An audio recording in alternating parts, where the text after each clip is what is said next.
Alright, here's another video. It's video 4. Okay. I'm gonna talk about remittances, right?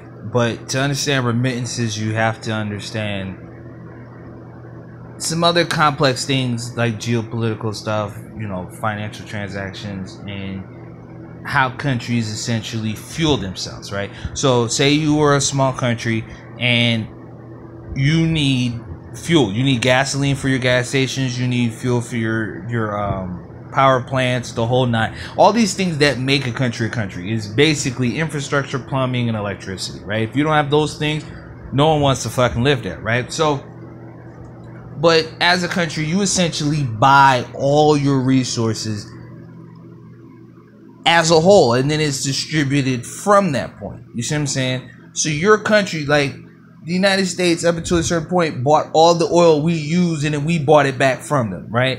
And in the amount that we needed, right? So you a lot of niggas only, you know, keep enough gas to get where they need to go. There's some of the smaller people in the market, right? So they're less vulnerable to the shifts because they buy gasoline all the fucking time. You see what I'm saying? But you're on a country level, you're on a government level, you have an incentivized reason to be in that market and to trade that market, to hedge, right? That's where hedging comes from, right?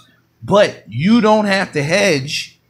I mean, you don't have to hedge when the price is low. When the price is low, especially if you're a country, it's in your best interest to fill up as much of your stockpiles as possible, right?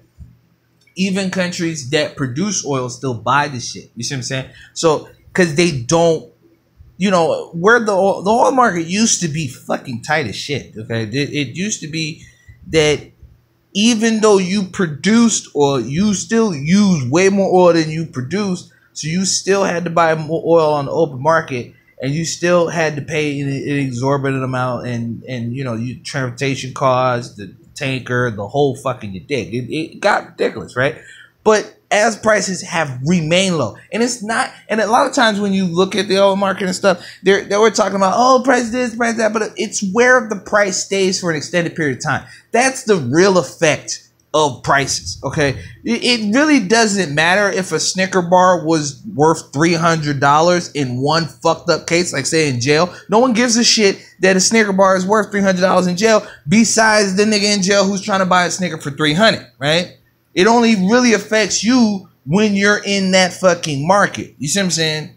Outside of that, it doesn't. But in the oil market, it doesn't work that way. Say oil was being traded at $300 in this particular country, the spread, the ability to hedge and move out of that risk allows you a certain level of play, right? But